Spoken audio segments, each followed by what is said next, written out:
Okay, so you want to own a ski resort. White mountains, blue skies, a lodge with a fireplace, and thousands of people paying you just to slide down a hill you didn't build. Every brochure for this business shows you the same three things: mountains, sunsets, and people smiling in ski jackets. Here's the number that should stop you first. In the 1960s, the United States had roughly 1,000 ski areas open for business. That was the peak of the golden age. Rope tows on every hill within driving distance of a city, built by local families with a chairlift, a warming hut, and a dream. Today, there are 486. According to the National Ski Areas Association, that's the count across 37 states as of 2024. More than half of them are gone. One quiet mountain closing at a time, decade after decade. Not because people stopped wanting to ski. Not because the mountains moved. Because the economics underneath the snow stopped working. Rising energy prices, shorter winters, and the sheer cost of keeping lifts running turned a hobby business into a capital-intensive one almost overnight. This is the hidden economics of ski resorts, an industry that sells you nature, but runs on machinery, debt, and a very expensive bet against the weather. Keep that idea in your head, because everything that follows in this video is really just proof of that one sentence. Somewhere in that number, 1,000 down to 486, there's a first resort that closed. We'll come back to how that happens. A resort doesn't announce it's closing. It just quietly stops reinvesting, one season before the lifts stop turning for good. From the base lodge, a ski resort looks like the simplest business in the world. The mountain is already there. The snow falls for free. You just add a lift ticket booth. It doesn't look like a factory. It doesn't look like a real estate fund. It looks like a postcard. That is the illusion. Most guests never once ask where the snow under their skis actually came from. The reality is that almost none of the snow you ski on this season fell out of the sky by accident. Behind that postcard is a supply chain most skiers never think about: compressors, water pipes, meteorologists, and a payroll of mountain operators working through the night while everyone else sleeps. At Vermont's Stone Mountain, owned by Vail Resorts, 83% of the terrain is covered by artificial snow. Even a heavy natural snowfall gets groomed, packed, and reinforced with machine-made snow underneath it before opening day. At Mount Snow, also in Vermont, 917 separate snow guns cover 83% of the mountain, blasting compressed air and water into the cold night air. That single statistic, from a Financial Times analysis, quietly tells you how much of Vermont's iconic ski scenery is engineered rather than natural. In the Northeast, more than half of all skiable terrain is manufactured. In the Southeast, it's closer to 80%. Even in the West, where natural snowfall is heavier, resorts are quietly expanding snowmaking, because a good year is no longer guaranteed. Meaning the postcard version of skiing you picture in your head barely exists east of the Mississippi anymore. So the first fact to accept: a modern ski resort is not a mountain business. It's a snow manufacturing business that happens to be built on a mountain. A resort that stops manufacturing snow isn't choosing to stay natural. It's choosing to close. The second fact is about who actually owns the mountain you're standing on. It just happens to need a slope, cold air, and a lot of capital to do it. Two companies, Vail Resorts and Alterra Mountain Company, now control a huge share of North America's most visited terrain through two rival pass systems: the Epic Pass and the Icon Pass. On paper, hundreds of resorts still carry the name of a small local operator. In practice, fewer and fewer of them set their own prices. Vail alone operates 42 resorts across the US, Canada, Australia, and Switzerland. One side, a single independent mountain dependent on one snowpack, one season, one local economy. That's more countries on one operator's map than most airlines fly to. The other side, a portfolio of 40-plus mountains spread across hemispheres, so that when one range has a bad winter, another one, on the opposite side of the planet, is having a good one. That's not a ski company anymore. That's a weather hedging company that happens to sell lift tickets. Ski seasons in the southern hemisphere run exactly opposite to the northern one. Winter in July, not January. And as we're about to see, the price of getting into that game, or staying in it alone, is where most of the romance disappears. Skiers rarely think about who's on the other side of that transaction. They just want the mountain to be open when they show up. Let's say you actually want to build one. Not buy an existing resort, build one from the ground up. The first layer of cost is getting people up the mountain. No existing customer base, no existing brand, no existing lift line, just a slope, a permit, and a very large checkbook. A single modern chairlift costs between $2 million and $10 million, depending on speed, length, and whether it has heated seats. Somebody has to physically anchor steel towers into rock, string cable across a canyon, and certify every safety system before a single guest boards.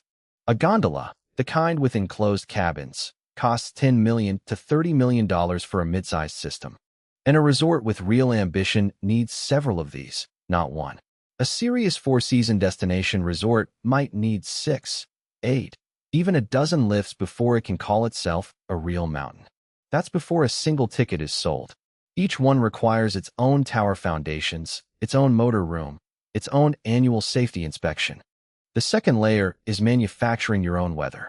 Snowmaking equipment alone, the guns, the pipes, the pumping stations, carries a capital cost of $500,000 to $5 million, scaled to how much of the mountain needs artificial coverage. Because without it, in a warming climate, you don't have a ski season. You have a hiking trail with a chairlift attached. Then comes the part nobody puts on the brochure, running that equipment. Every additional acre of guaranteed coverage adds another ring of guns, pipes, and pump horsepower to that number. A single season of snowmaking can cost a resort between $500,000 and $3.5 million, according to industry estimates cited by ESPN. Electricity to run lifts, lodges, and snow guns, $500,000 to $3 million a year. That range alone, in a bad year, can rival what a small independent resort earns from ticket sales all season. Water to feed the snow guns, another $100,000 to over $1 million a season, on top of the legal cost of securing the water rights in the first place. Compressors, pumps, and lift motors are some of the most power-hungry machines in any small American town. And insurance, covering liability, accidents, property damage on a mountain full of moving machinery and moving strangers, $500,000 to $3 million a year. In drought-prone western states, that legal fight over water rights can take longer and cost more than building the resort itself. Added up, layer by layer. A single lawsuit after a lift accident can cost more than an entire year of premiums. Lifts, snowmaking equipment, the electricity to run it, the water to feed it, the insurance to cover it. Before you've hired a single ski instructor, you are already tens of millions of dollars into a business that has not opened for a single day. None of these line items are optional. None of them can be skipped to save money in a slow year. And every layer above is a fixed cost, meaning it exists whether the snow falls or not, whether the season is long or short, whether the guests show up or stay home. And that's before payroll, before marketing, before a single trail has been groomed for opening weekend. Here's the twist most people miss. None of that spending buys you snow. It buys you the ability to fake it. A resort with 0 visitors on a Tuesday still owes the electric company, still owes the insurer, still owes interest on the loan that built the lift. One side, a natural snowpack, which is free, unpredictable, and, increasingly, unreliable. The other side, manufactured snow, which is expensive, controllable, and now considered essential. It arrives on its own schedule, and no invoice controls when it shows up. Research tracking more than 220 ski areas found that average ski seasons already shortened by 5.5 to 7.1 days between 2000 and 2019. You can schedule it, budget for it, and turn it on the exact night the temperature drops low enough. By 2050, some projections put that shortening at 14 to 33 days, and in the most exposed locations, as much as 27 to 62 days. That study spanned 4 separate U.S. regions, not a single cherry-picked resort. In other words, the free version of this business is quietly disappearing, and the paid version, the manufactured one, is becoming the only version that survives. A ski season that used to run 5 months could shrink toward 3, while the fixed costs of running the mountain stay exactly the same. That single dynamic is why the industry has spent the last 2 decades consolidating into a handful of giant companies instead of thousands of small, independent ones. Nature used to be the free supplier in this business. It's slowly being demoted to a backup vendor. And it's exactly why the next layer of this business, how a resort actually makes its money back, looks nothing like a simple lift ticket. Only a company with real scale can absorb tens of millions in fixed snowmaking cost across dozens of properties at once. Because the lift ticket, as we're about to see, was never really the product. A single lift ticket, sold on a random Tuesday, can't cover any of the layers we just walked through. Here's the twist inside the twist. The real product a modern ski resort sells isn't a day on the mountain. It's a bet you place months in advance. So what is the product, if it's not a day on the mountain and it's not really the snow either? That's the next layer. It's called the Season Pass, and for Vail Resorts, it's called the Epic Pass. It's sold in the warmth of June, for a mountain that won't open until December. For the 2024 to 2025 season, the price of a full Epic Pass rose to $982, up from $909 the year before, an 8% increase. Vail didn't invent the Season Pass. It industrialized it. Pass sales actually dropped 2% that year, but revenue from those passes still went up 4%. That single price increase alone added tens of millions of dollars in guaranteed revenue before a single lift ran for the season. Read that twice. In an ordinary business, falling sales and rising revenue don't happen in the same sentence. In this one, they do, every single year. Fewer people bought the pass. The company made more money anyway. It's the kind of sentence that sounds like a typo the first time you read it. That's the entire trick of the Season Pass model. You don't need more skiers. You need the same skiers to pay more, earlier, and with less certainty about what they'll actually get. Because here's what that pass money really is. Cash collected in spring and summer, months before a single snowflake has to fall, months before the company has to deliver anything at all. Certainty, it turns out, is worth paying a premium to avoid, for the company, not the customer. It's not a ticket. It's an interest-free loan from millions of skiers to a publicly traded company. By the time winter actually arrives, the company has already banked the money it needed to operate the season. For fiscal year 2024, Vail Resorts reported net revenue of $2.89 billion. No bank would ever offer that deal to a corporation. Skiers offer it willingly every single spring because the alternative is paying full price at the window in January. The pass program is the largest single driver of that number, locking in demand before the season even begins. That single figure is larger than the entire GDP of some small countries. Now compare that to the old model. Demand locked in months ahead means a company can plan staffing, snowmaking budgets, and marketing spend with far less guesswork. For most of the 20th century, ski resorts made their real money the way American Skiing Company did, not from lift tickets, but from real estate, condos, chalets, and village developments built around the mountain. Because for most of ski history, the pass wasn't the point.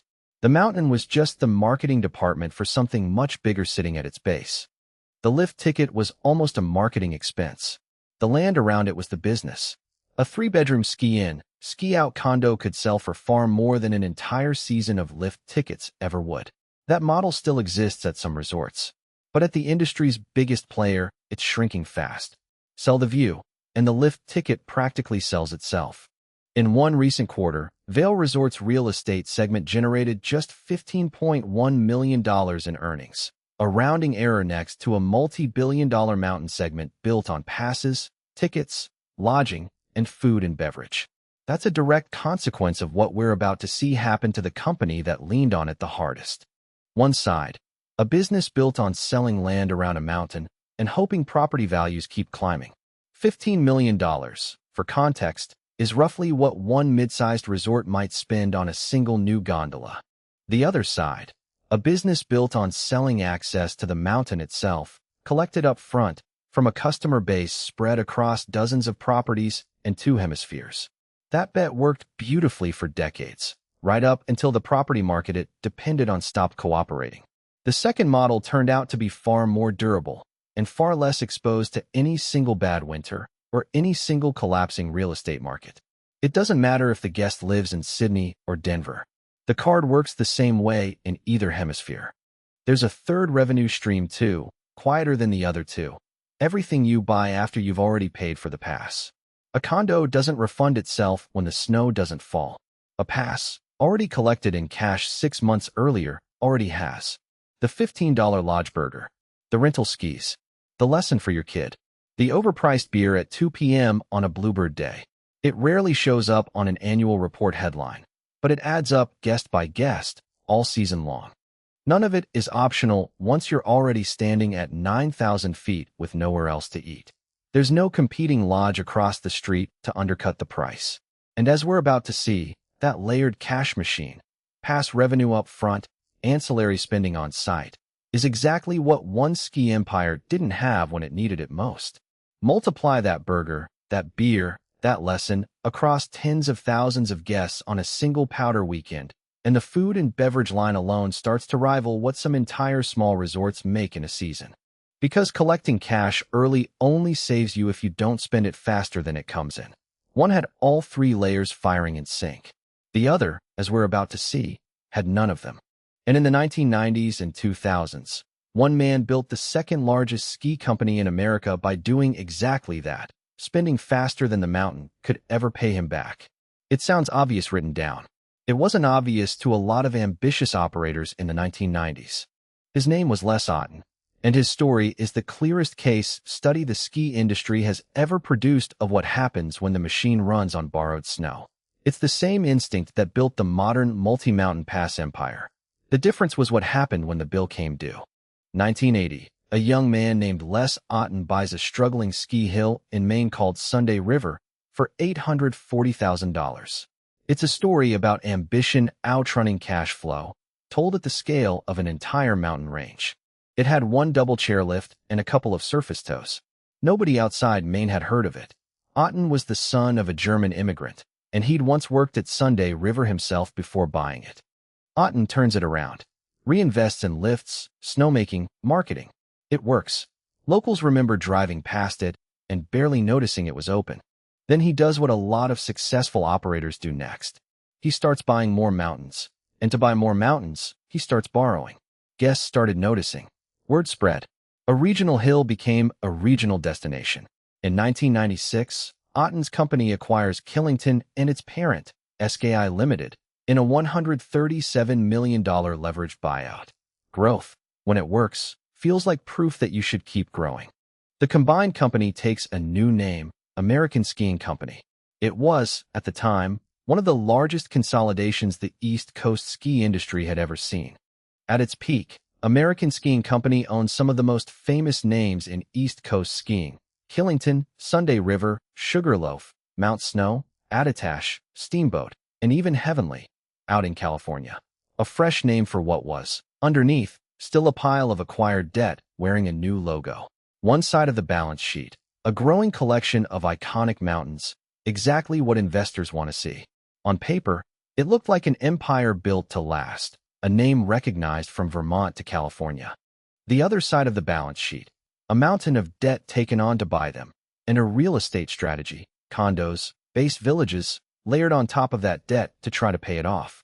More mountains on the map meant a bigger story to tell on quarterly earnings calls. For a while, the story holds together. Every acquisition added a mountain to the trophy case and a matching entry to the liabilities column. Then it doesn't. Revenue climbed. Headlines were flattering. Nobody was asking hard questions yet. By the early 2000s, American Skiing Company is drowning in real estate-related debt tied to stalled base village developments that were supposed to fund the whole structure. The real estate market that was supposed to fund everything started to cool. In 2004, the company is forced into a restructuring, cutting $80.4 million off its balance sheet by spinning its Killington real estate holdings into a separate partnership called SP Land. Condos that were supposed to sell in months sat unsold for years, still costing money to hold. It buys time. It doesn't buy a solution. Restructuring is corporate language for buying yourself a little more air before you have to surface. Locals watching from the ground could see it happening in real time. A restructuring buys a company months, sometimes years. It does not fix the underlying reason the debt was taken on in the first place. Killington's own town manager later put it bluntly. The resort saw no meaningful expansion, no new lifts, no major infrastructure investment for the better part of a decade. Fewer grooming machines running. Fewer upgrades announced. A resort that felt, year over year, slightly more tired than the one before it. Profits that should have gone back into the mountain were being routed somewhere else, toward debt service and toward propping up a struggling real estate bed in Utah called the Canyons. A decade is a long time for a mountain resort to stand still while its competitors keep building. Vermont's neighboring resorts were posting strong profits in the exact same snow years. American Skiing Company wasn't. Money earned on one mountain was quietly keeping a completely different, struggling project alive 1,000 miles away. That's the tell. When your competitors are thriving in the same climate and you're not, the problem was never the weather. Same snowpack. Same customers walking distance apart. Wildly different balance sheets. By 2006, the company is functionally bankrupt, and the only path forward is liquidation, one mountain at a time. Investors call this a controllable versus an uncontrollable variable. Locals just called it neglect. January 2007. Rumors surfaced that Killington and Pico are for sale. Liquidation, in plain language, means selling the furniture to pay the rent you already owe. February 2007. Confirmed. Mount Snow and Attitash are sold off to a company called Peak Resorts. Two of Vermont's most storied mountains, suddenly reduced to line items in a corporate sale. Killington and Pico are sold to Powder Corporation, in partnership with SP Land, for $83.5 million, plus the assumption of roughly $5 million in additional debt. Neither resort disappeared. They simply changed hands and kept the lifts turning under someone else's balance sheet. June 2007. Sunday River and Sugarloaf, the two mountains that started the entire empire, are sold to Boyne Resorts for a combined $77 million. Vermont's own governor's office would later note the sale as a turning point for the state's ski economy. $840,000. Maine's two most famous mountains sold off within months of each other to a company built on a very different, more conservative philosophy. That's what Les Otten paid for Sunday River back in 1980 to start it all. 27 years later, that same mountain, plus its sister resort Sugarloaf, sold for $77 million. But by then, the company Otten built around them no longer existed. Money that should have compounded into an empire instead evaporated into interest payments on debt nobody could see from the base lodge. By the end of 2007, American Skiing Company, once the second-largest ski resort operator in the United States, has sold every mountain it owns and effectively ceases to exist. The mountain that started it all had, in effect, outlived the empire built on top of it. Not because skiers stopped coming. Not because the snow stopped falling. Not because the mountains themselves failed. A company that once employed thousands, across 7 states and 2 countries, simply stopped existing on paper. Because the company built its empire on debt that assumed real estate would always rise and winters would always cooperate, and neither promise was ever guaranteed. Debt doesn't care about a beautiful snow year. It comes due on the calendar, not on the weather forecast. So who actually wins in this industry? The mountains outlasted the spreadsheet that once claimed to own them. Not, it turns out, the person who owns just one mountain, no matter how legendary that mountain is. It's a question worth asking about almost every industry built on something that looks free but isn't. Killington eventually left Powder's hands too, sold in 2023 to a group of independent investors and real estate partners, with Powder keeping only a small stake. Fame draws skiers to the base of the mountain. It has never once, on its own, paid down a loan. Meanwhile, the two companies that avoided American Skiing Company's mistake, Vail Resorts and Alterra Mountain Company, kept doing the opposite of what Otten did. A new generation of local owners, betting that community control could succeed where corporate leverage once failed. Instead of borrowing to buy land around one mountain, they spread ownership across dozens of mountains, on multiple continents, and pre-sold access to all of them at once. Neither company chased headlines about how many mountains it owned. Both chased how reliably those mountains could generate cash. One side, a single company, betting everything on one snowpack, one region, one winter. It's the same instinct Otten had: grow, acquire, expand, but rebuilt on cash collected up front instead of debt collected against future snow. The other side, a portfolio spanning the Rockies, New England, the Alps, and the Southern Hemisphere. So a bad season in Colorado can be offset by a strong one in Australia, 6 months apart. One bad December in that model can wipe out a season's entire projected profit. That's not a hedge against bad luck. That's a hedge built directly into the business model. No single storm, no single warm winter can touch the whole portfolio at once. And the cash comes in before the risk even begins, through past sales collected in the off-season, not lift tickets sold one day at a time. Otten's company built its shield out of borrowed money. The modern winners built theirs out of paid-in-advance customers. Vail Resorts' real estate segment, once the heart of this entire industry's business model, now earns a fraction of what its mountain segment does. That timing difference, cash first, risk later, is the entire structural advantage the multi-mountain model has over a standalone resort. The land was never really the asset. The pass, and the guaranteed cash flow behind it, is. Land appreciation, once the industry's favorite bedtime story, quietly moved to a footnote. Every independent mountain still standing today is, in some sense, running a smaller, riskier version of what American Skiing Company once tried and failed to scale. The irony is that the very thing American Skiing Company mortgaged its future for, land, turned out to matter far less than the industry once assumed. The ones that survive tend to do one of two things: join a multi-mountain pass system, or stay small enough that one bad winter doesn't sink them.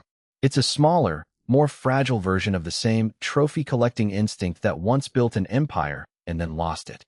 There isn't much room left in between.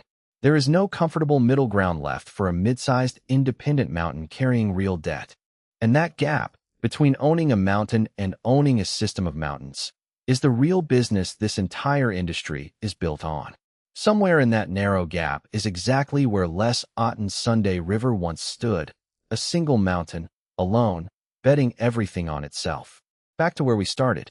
1,000 ski areas in the 1960s. 486 left today. Everything else in this episode, the snow guns, the passes, the debt, the bankruptcy, is just details sitting on top of that one core idea. Every single one of those closures started the same way American Skiing Company did. Someone believing the mountain itself was the business. The number didn't move because people fell out of love with snow. It never was. Not because they loved the mountain any less than the operators who came after them. The business was always the machine built around the mountain, the snow guns, the pass system, the debt, the timing of the cash. The mountain was always just the stage. The machine built around it was always the actual performance. Get that machine right, and you can survive a bad winter, a bad decade, even a bad century of shrinking seasons. Get any one of those four wrong at the same time, and the mountain becomes a liability instead of an asset. Get it wrong, and the mountain will still be there long after your name is gone from the deed. The machine doesn't need a perfect winter. It just needs to have collected its cash before the winter ever had a chance to disappoint anyone. Killington is still open. Sunday River is still open. Sugarloaf is still open. Land doesn't care who signed the mortgage. It just keeps sitting there, waiting for the next name. Les Otten's name is not on any of them anymore. Busier, in most cases, than they were under the operator who once bet everything on them. So if you're still picturing yourself owning a ski resort, the lodge, the fireplace, the view, ask yourself which side of this business you'd actually be on. A mountain outlives the person who once believed he owned it. The side collecting cash every spring before a single flake falls, or the side betting everything on the snow showing up on time. It's a fair question. Most people picturing that lodge have never once pictured the electric bill. Because in this industry, the mountain rarely bankrupts anyone. The bet on the mountain does. Neither answer is wrong. But only one of them survives a bad decade.